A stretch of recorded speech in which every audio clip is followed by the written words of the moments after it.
Hi, today I'm just going to explain to you really quickly how to sue a corporation. I'll tell you at the end why I think it's important to sue a corporation if you have to. But without further ado, let's just get into it. I was at court the other day in small claims court, and the judge actually told us how to sue a corporation. I didn't know how to do that. It's really simple.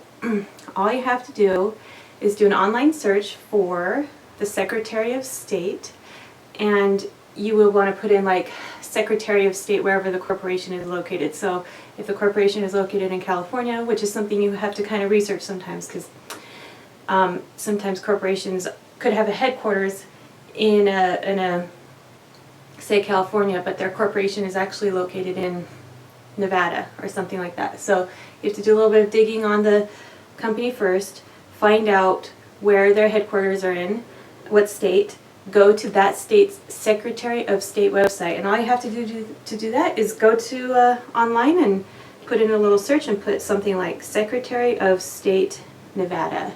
Each state has their own Secretary of State website, and that's where all the businesses are listed. All you have to do at that point is search for it. So hang on one second, I'm going to go right away to the Secretary of State in California. Somewhere on the Secretary of State website there will be a business search box in California. I don't know if you can see, it's right here. So you're just going to click on that and boom, you can search for the company name. Once you have the company name, all you have to do is look up, it will tell you on that page who their registered agent is. And what a registered agent is whoever is collecting their basically the papers that you're going to serve them to sue them with, because once you have that, you can go to small claims court. If it's a small claim, which for most of you it will be, big claims court, you've got to file paperwork, $500, maybe get a lawyer, all that kind of stuff. I think it's much easier, and probably if you're suing a corporation, you're going to go to small claims court. All you have to do at that point, you have, that's the address that you need. That all you need to sue them is the address of their registered agent. Okay? The registered agent is there to literally take the papers for lawsuits. At that point, you just go to the courthouse, your local courthouse or wherever, talk to them, say this is who I want to sue. Also, you know, you're going to ask instructions. Do I need to go to the courthouse in their state, or can I do this one? Usually when I was in small claims, you can do the small claims court in your local area. There's a checkbox for that. And you just say, I'm suing right here because I live here. So that's what you check off. Even if they're located in Nevada, you can do that. You pay the court $40, $70, something like that. It's not expensive. Then you're going to get these papers that you have to serve.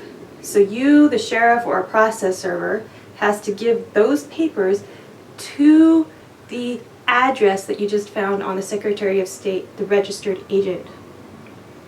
So if you're suing a corporation, you need to put, I'm suing this corporation.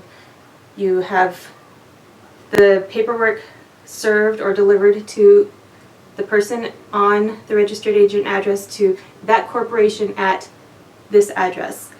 Okay, and then you go and you fill out a little paper, or the process server does. You take that back to your court. I would walk it in. I don't like to send it back. I like to walk it in and have them say, yes, we got it.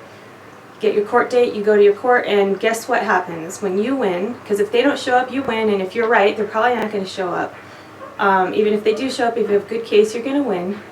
The loser has to pay all those court fees, so that $40 that you paid to the court gets tacked on their, their fees that they owe you.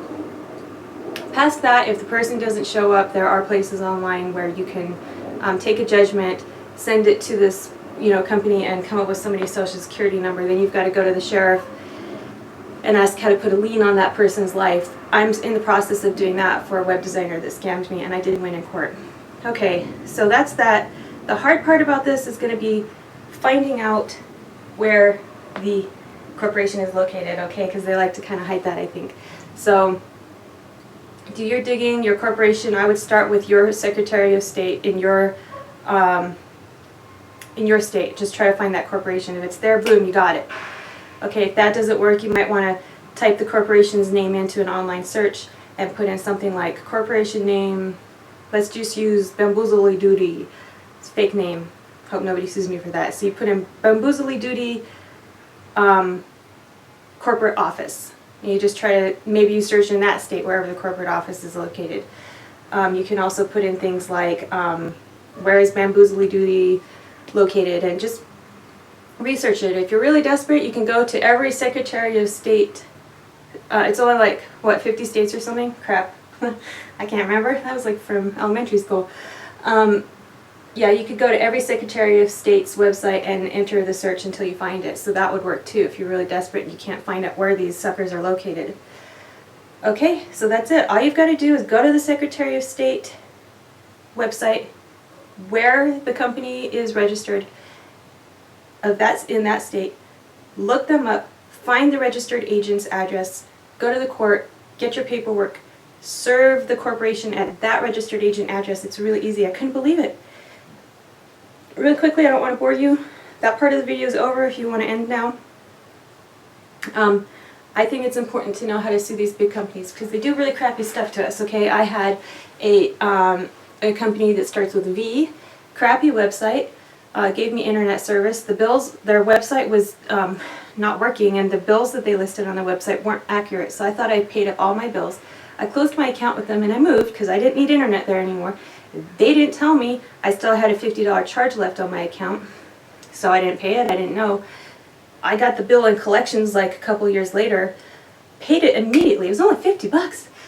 Paid that sucker off.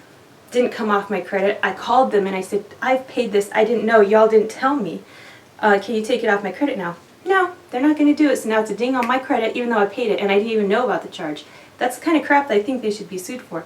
Another telecommunications company, an internet company that starts with an A,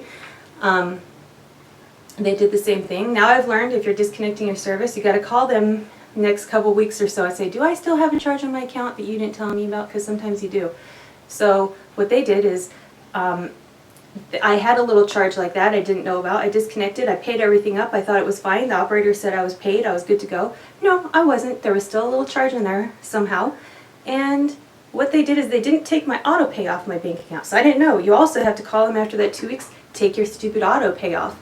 Well, I was auto paying into a bank account I didn't use and had forgotten about really because I wasn't using it to pay my internet anymore. I wasn't putting money in there anymore. And it overdrew my account. Boom, boom, boom, boom, boom. By the end of it, for a $20 charge that I could have just paid if I'd known about it, they overdrew my bank account $400. Really, really makes me mad. Anyways, there's a lot of little examples like this. I had an internet company that charged me 50 bucks, starts with a C. It's a Go Anywhere internet company. Didn't even work by my place by the beach. The internet did not work. The stupid equipment didn't work. Nothing worked. I sent it back, didn't get a refund. 50 bucks right there they charged me. Well, screw them. Screw them for nickel and diming us, because you know what? If we did that to them, we would have our credit ruined and our lives ruined. We wouldn't be able to like get any loans or anything like that in cars and stuff. So how can they do it to us?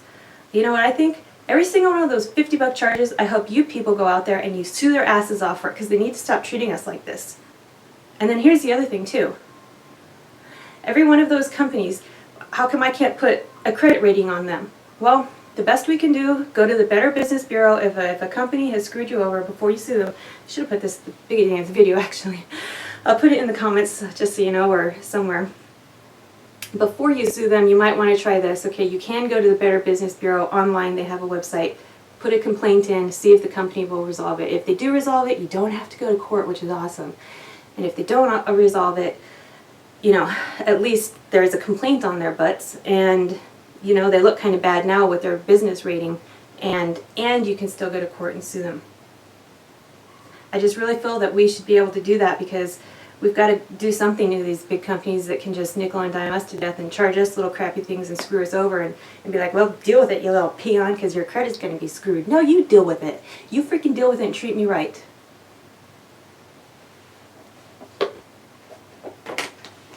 Rant over.